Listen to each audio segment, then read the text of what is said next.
Namaste. I'm Jill Loftus of Nuit Astrology. I'd like to welcome you to your planetary energy forecast for the week of May 2nd, 2022.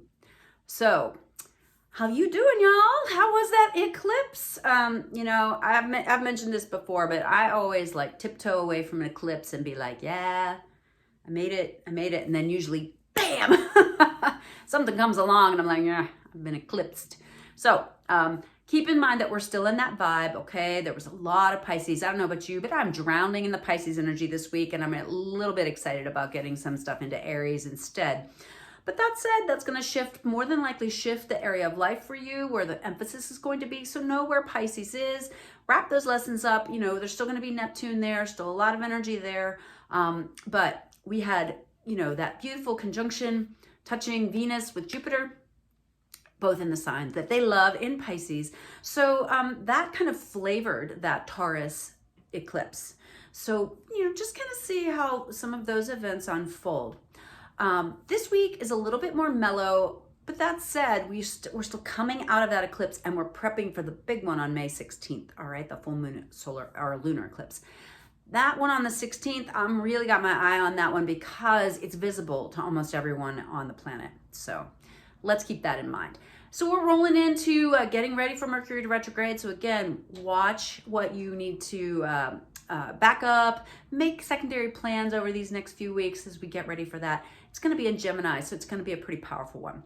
All right, let's start the week. So we have Venus moving into Aries. This happens on Monday the 2nd, all right? And so this is a whole new flavor for Venus.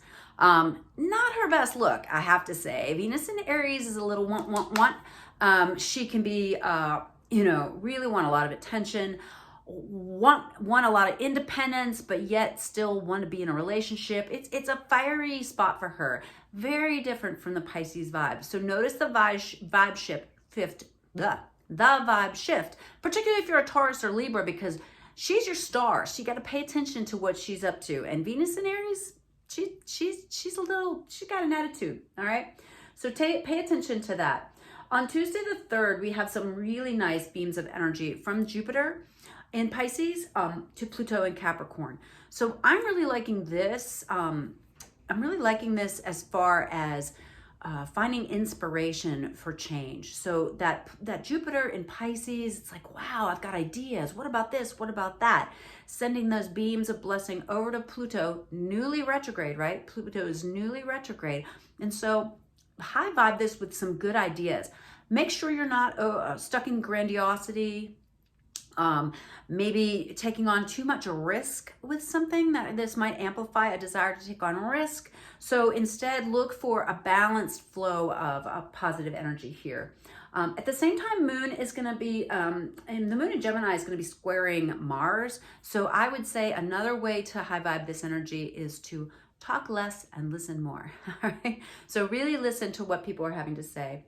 Now, Wednesday the 4th is a huge day. We have a beautiful beam from Mercury to Uranus. So synchronicity, things popping up. And then boom, then the sun is going to meet with Uranus in the sky. This is always a bit of a surprise, all right? And so remember, the nodes are in Taurus. Everything, Uranus is in Taurus. The sun is going to be in Taurus. So we have all this Tauran energy here. So know what part of the chart that is. It might have a lot to do with some financial benefits, something that has to do with resources, but look for the spark of initiative or the idea. What you have to be careful is that you get a wild hair, as they say, and go running off in the wrong direction, all right? So yes, there might be some synchronicity, some real sparks of inspiration, but put it through the filter of, is this wisdom, all right? Really tap into your intuition on this. All right, the moon squares Venus, so you also want to watch that there could be, again, this Venus in Aries, it's like, I want. And it's like, I don't know. What's the reality check here? So just make sure you're putting everything through the filter of wisdom. All right, this is not a week to be rash, even though you might feel pushed to make decisions.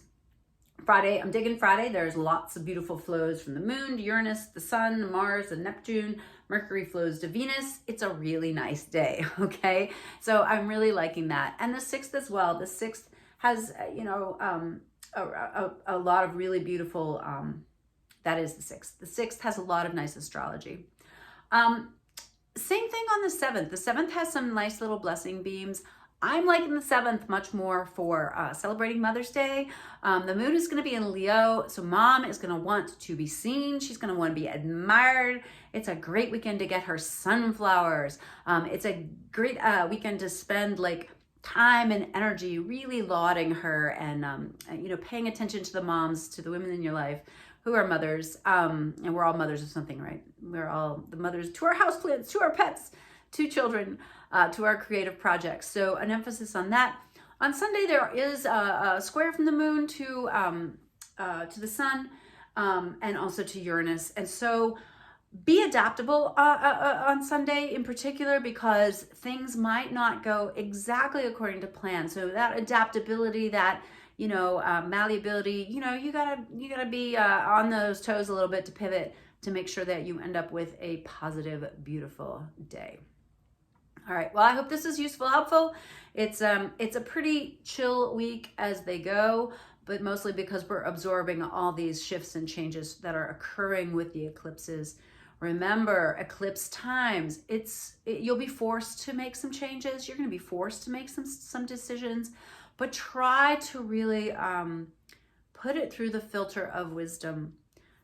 Change is important. We have to make these changes. I just did a video on not long ago on when's the good astrology. The good astrology is every day if you are making the adaptations and changes that you need. This is the whole purpose behind retrogrades, right? The planet comes along and touches a point, and it's like you get the nudge. Hey, you need to make this decision, choice, movement. Then it comes back past it, usually hits it again. Did you make that adjustment?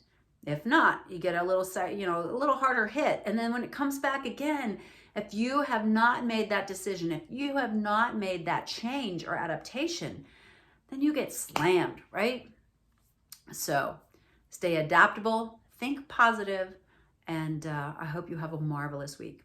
If this was useful, helpful, please share it with your friends. Please like, please subscribe. Please make a comment below. That always helps the channel to grow. I will mention again, I've got memberships available for the website. I've got a journaling membership. I've got a video library that I'm augmenting, so adding new video content to that, which has yoga and astrology and tarot and all kinds of fun things. And then I have a monthly membership, which includes both of those journaling and video memberships.